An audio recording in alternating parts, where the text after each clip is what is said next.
Have you ever felt completely overwhelmed, like you're facing a problem so big you don't know where to even start? We've all been there. It's a universal human experience. And interestingly, it is a situation that unfolds in a powerful way in the 8th chapter of the Gospel of Mark. This chapter isn't just an ancient story.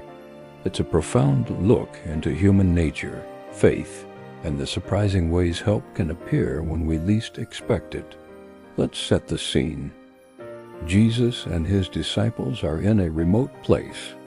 A massive crowd, thousands of people, has followed them, hanging on every word, drawn by a message of hope. They've been there for 3 days, and now a very real, very physical problem has emerged. They've run out of food. The disciples see the problem clearly. They see the vast number of people and their own limited resources. Their solution? Send everyone away. It's logical, practical. From their perspective, it's the only sensible thing to do. They ask Jesus, "But where in this remote place can anyone get enough bread to feed them?" It's a question born of scarcity, a mindset that says, there isn't enough. But Jesus operates from a different perspective entirely. He doesn't see the lack. He sees the potential. He asks a simple question: how many loaves do you have? The disciples count their supplies. 7 loaves of bread and a few small fish. To them, it's practically nothing. It's laughable in the face of feeding thousands. But to Jesus, it's the starting point. He takes what little they have, gives thanks, breaks it, and begins to distribute it through his disciples. And then the miracle happens. Everyone eats, not just a small bite to tide them over, but they eat until they are full, satisfied.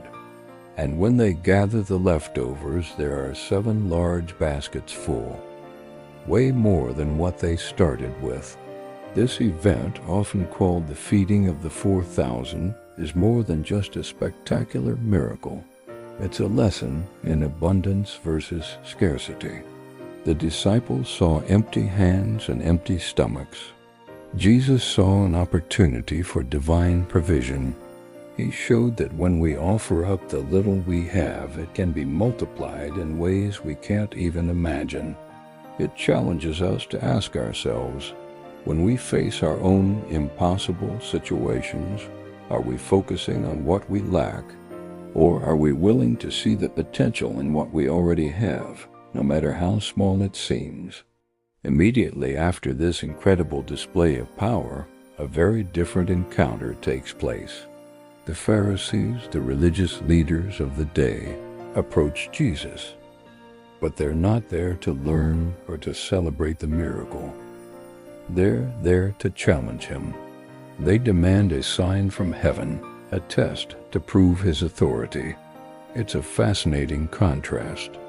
A moment ago, thousands were fed, a clear and tangible sign of compassion and power. But the Pharisees weren't satisfied. They wanted a sign on their own terms, a celestial spectacle to fit their expectations. Jesus' reaction is one of deep disappointment. He sighs deeply and says, "Why does this generation ask for a sign?" He refuses their demand. Why? Because true faith isn't built on sensational proof or coerced belief. The sign was already there, in the bread that multiplied, in the lives that were touched. But the Pharisees, with their hearts hardened, were blind to it. They were looking for a cosmic event, but they missed the divine presence right in front of them. It's a sobering reminder that sometimes the most profound signs are not the ones that shake the heavens, but the ones that quietly meet a human need. We can be so busy looking for a specific kind of answer that we miss the one that has already been given. From this tense confrontation, Jesus and his disciples get back in the boat to cross the lake. But in their haste, they've forgotten to bring bread. All they have is a single loaf. The disciples immediately start worrying. They're arguing amongst themselves about their lack of preparation. It's almost unbelievable. They just witnessed 7 loaves feed 4,000 people, and now they're stressed about having only 1 loaf for themselves. Jesus uses this moment for a crucial teaching. He warns them, "Watch out for the yeast of the Pharisees and that of Herod." The disciples are completely confused. They think he's scolding them about the bread. Their minds are still stuck on the physical, on the scarcity of their food. But Jesus is talking about something much deeper. He's using yeast as a metaphor. Yeast is a small agent that works its way through the whole dough, changing its nature. The yeast of the Pharisees was their rigid legalism and spiritual blindness. The yeast of Herod was his cynical, worldly power. Jesus is warning his disciples against letting these corrupting influences permeate their hearts and minds. He asks them, "Do you still not see or understand? Are your hearts hardened? Do you have eyes but fail to see, and ears but fail to hear?" He reminds them of the 2 feeding miracles, the 5,000 and now the 4,000. He makes them recall how many baskets of leftovers they collected each time. He's trying to get them to shift their perspective, to move beyond their physical anxieties and grasp the spiritual reality of who he is. They had seen the evidence, but they hadn't yet fully understood its meaning. It shows how easy it is, even for those closest to the source of miracles, to slip back into worry and doubt. The journey continues, and they arrive at Bethsaida. People bring a blind man to Jesus, begging him to touch him. What Jesus does next is very personal and intimate. He doesn't perform a grand public miracle. Instead, he takes the man by the hand and leads him outside the village, away from the crowds. He spits on the man's eyes and puts his hands on him. Then he asks, "Do you see anything?" The man's healing is gradual. It happens in stages. He looks up and says, "I see people. They look like trees walking around." His sight is partially restored, but it's still blurry, indistinct. It's an honest, imperfect answer. Jesus doesn't rebuke him. He simply lays his hands on the man's eyes a second time, and this time his eyes are opened. His sight is completely restored, and he sees everything clearly.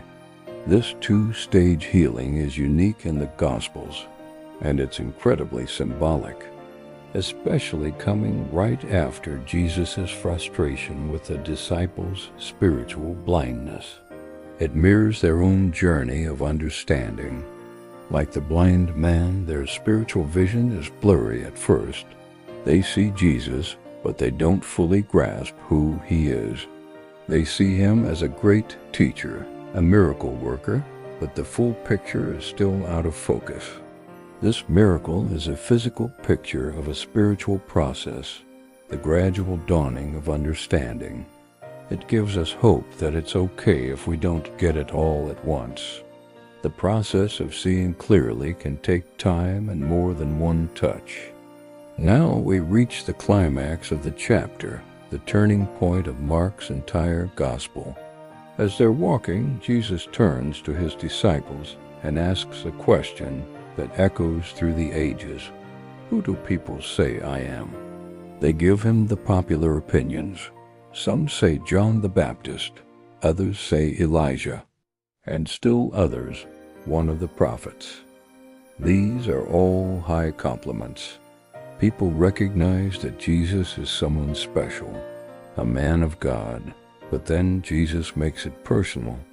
He looks directly at them and asks, "But what about you? Who do you say I am?" This is the question that matters most. It's not about public opinion or secondhand information. It's about personal conviction. And it's Peter, impulsive and passionate Peter, who steps forward and makes the great confession, "You are the Messiah, the Christ, the Anointed One." For the first time, one of them has seen it. The blurry vision has become clear. He has connected the dots from the miracles, the teachings, and the character of Jesus, and he has arrived at the correct, earth-shattering conclusion. This should be a moment of pure triumph. But what happens next is completely unexpected. Jesus immediately begins to teach them that the Messiah must suffer, be rejected, be killed, and after 3 days rise again. This shatters every expectation they had. In their minds, the Messiah was a conquering king, a political liberator who would overthrow Rome and restore Israel to glory. Suffering and death were not part of the plan. Peter, fresh off his great confession, is horrified. He takes Jesus aside and begins to rebuke him. Imagine the audacity. He's telling the one he just called the Messiah that he's wrong, but Jesus' response is swift and severe. He turns and says to Peter, "Get behind me, Satan. You do not have in mind the concerns of God, but merely human concerns."